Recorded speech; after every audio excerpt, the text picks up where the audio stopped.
जय श्री कृष्णा। राधे राधे। आज आप सुनेंगे महापुण्य फल देने वाली जेठ माह में मासिक शिवरात्रि की व्रत कथा। भोलेनाथ और माता पार्वती की गाथा जरूर सुने और उनकी गाथा पूरा सुने।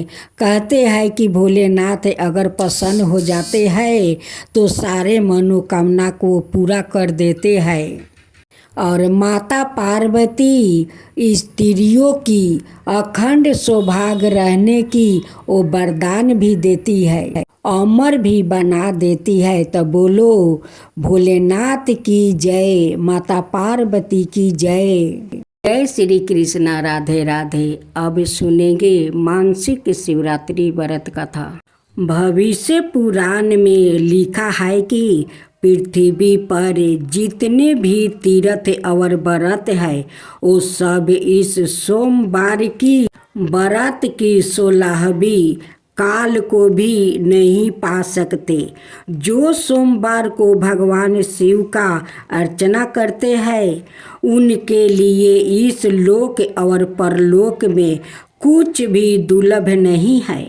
इस दिन जो दान, होम, व्रत और जप किया करता है वो उमा शंकर की प्रसन्नता का कारण बनता है। इस व्रत के करने से समस्त मनोकामना पूर्ण होती है, भविष्य कीर्तिमान प्रतिष्ठा मिलती है, निसंतानी को संतान और निर्धन को धन की प्राप्ति होती है। सारे भय दूर होकर दुखों का नाश होता है। सौभाग्यवती स्त्रिया का सुहाग अखंड बना रहता है। इस व्रत के देवता चंद्र शांति और शीतलता के प्रतीक है। यह मानसिक अशांति, हृदय की चंचलता दूर करते हैं, हृदय को शांति प्रदान करता है, नेत्र पीड़ा, अनाय बीमारियों का सामना करता है। श्रद्धा पूर्वक विधि विधान से चंद्र का पूजन करने से समस्त कष्टों से मुक्ति मिलती है। इस दिन कही जाने वाली कथा हमारे बीच फैली छुआछूत की कीर्ति को मिटाने की प्रेरणा भी देती है। अब सुनते हैं मासिक शिवरात्रि की व्रत कथा। प्राचीन समय चित्रा भानु नाम के एक शिकारी था। वो रोज जंगल में जाकर शिकार करता है और ऐसे ही अपने परिवार का वो पालन पोषण करता है। चित्रा भानु उसी नगर में रहने वाले एक साहूकार का कर्जादार भी था और गरीबी के कारण ऋण नहीं चुका पा रहा था। एक दिन साहूकार ने गुस्से में आकर चित्रा भानु को शिव मठ में बंदी बना लिया। संयोग से उसी दिन मासिक शिवरात्रि थी। मासिक शिवरात्रि के कारण शिव मंदिर में भजन और कीर्तन हो रहे थे, जिसका बंदी शिकारी चित्रा भानु ने पूरी रात आनंद लिया। अगली सुबह साहूकार ने शिकारी को अपने पास बुलाया और ऋण चुकाने के लिए कहा, जिसके बाद शिकारी चित्रा भानु ने कहा, सेठ जी, मैं कल तक आपका पूरा ऋण चुका दूंगा। शिकारी के वचन को सुनकर सेठ जी ने उसे छोड़ दिया।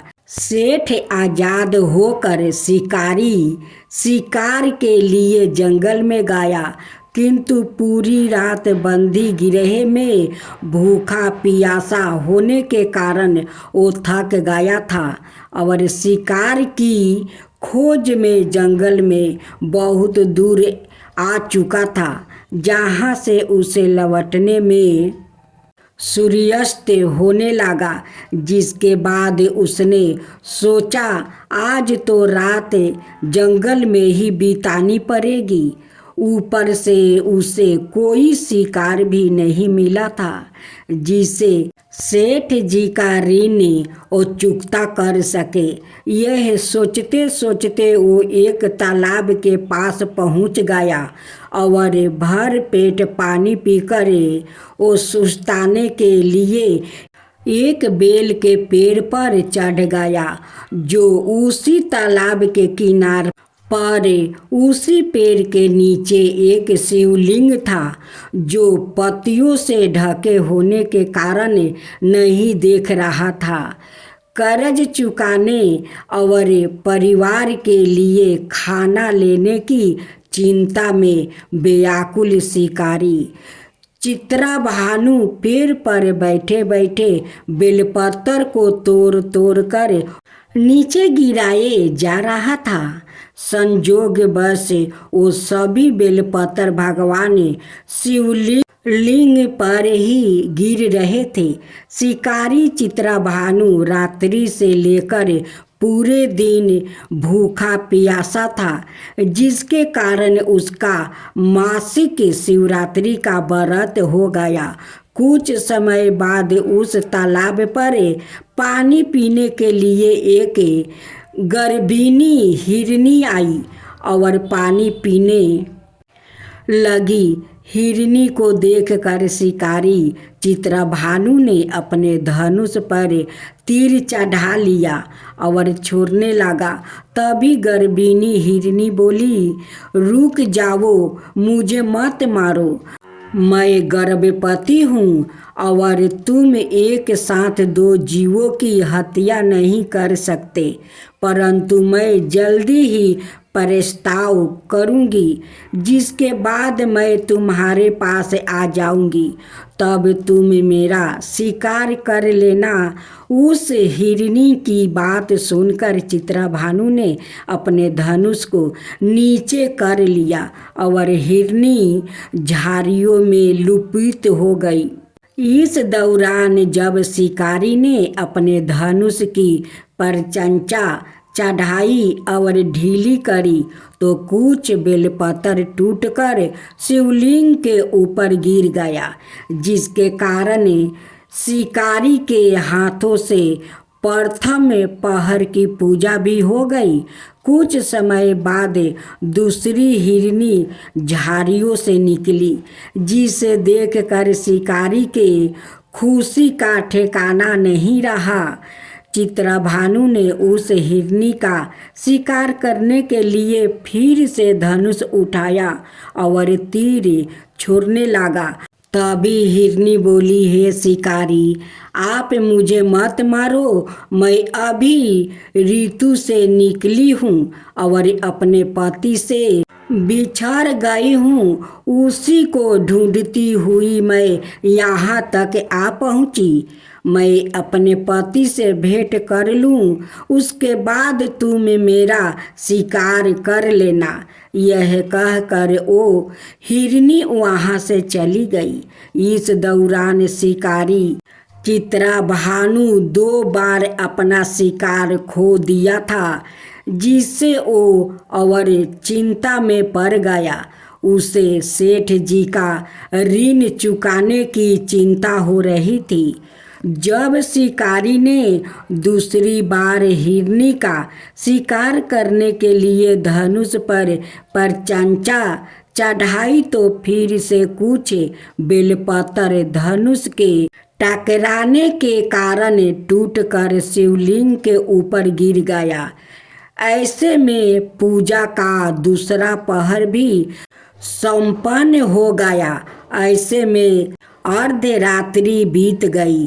कुछ समय बाद एक हिरनी अपने बच्चों के साथ तालाब पर पानी पीने के लिए आ गई।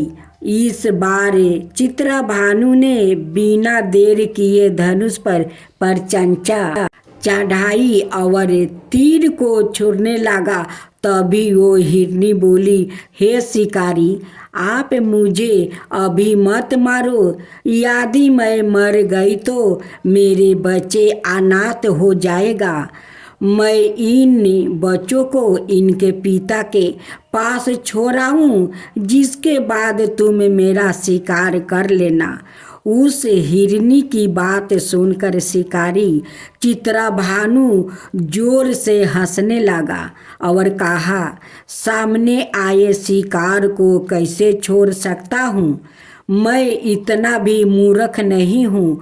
2 बार मैंने अपना शिकारी खो दिया है, अब तीसरी बार नहीं खोना चाहता हूँ। शिकारी की बात सुन हिरनी बोली, हे शिकारी, जिस प्रकार तुम्हें अपने बच्चों की चिंता सता रही है, उसी प्रकार मुझे अपने बच्चों की चिंता हो रही है। मैं इन्हें इनके पिता के पास छोड़कर आपस आ जाऊंगी, जिसके बाद तुम मेरा शिकार कर लेना। मेरा विश्वास करो। हिरनी की बात सुनकर शिकारी को दया आ गई और उसे जाने दिया। इसी प्रकार शिकारी के हाथों तीसरे पहर की पूजा भी हो गई। कुछ समय बाद एक मिर्ग वहाँ पर आया। उसे देखकर चित्रभानु ने फिर से अपना तीर धनुष उठाया और शिकार की ओर छोड़ने लगा।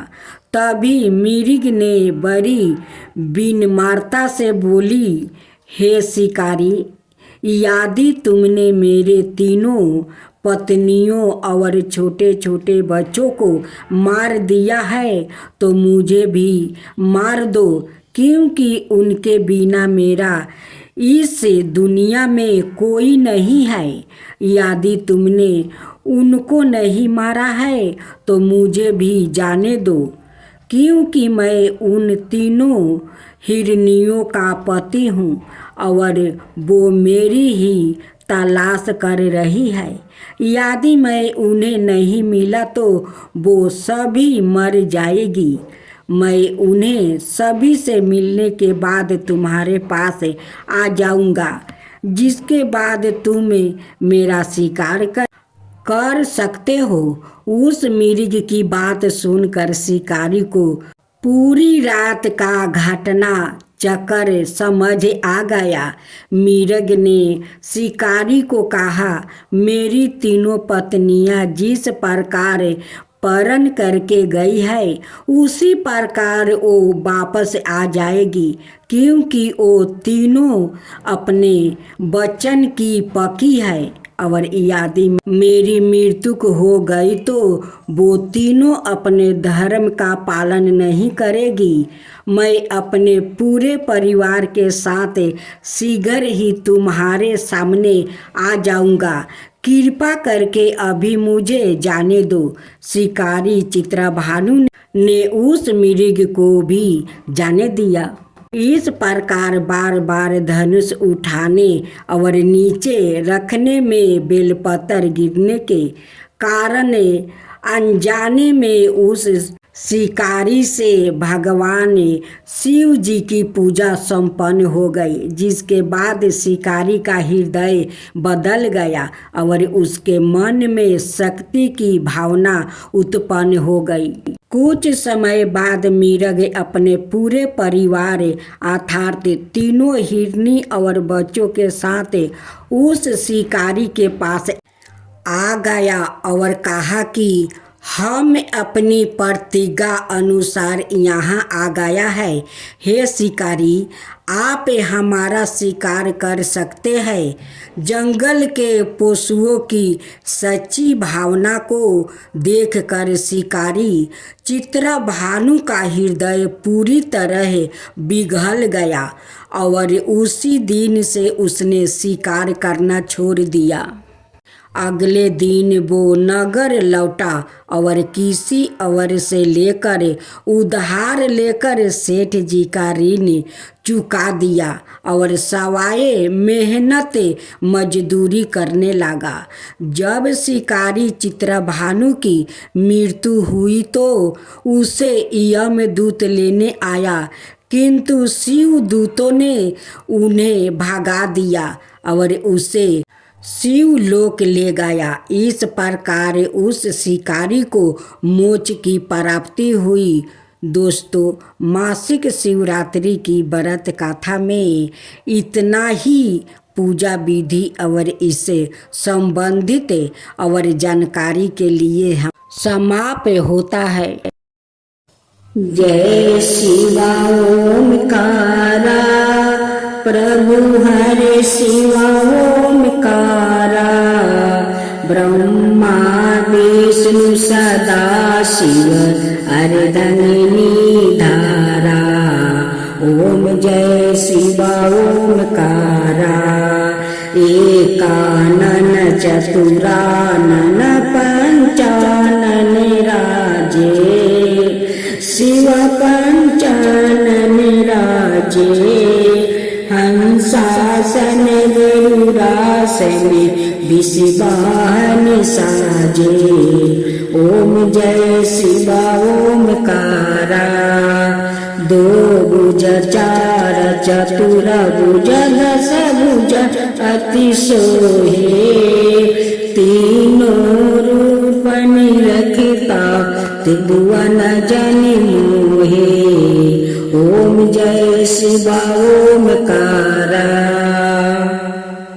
अक्षर माला बने माला मंदी माला तारी, चंदन मृग मद सोहे बोले सुभिकारी।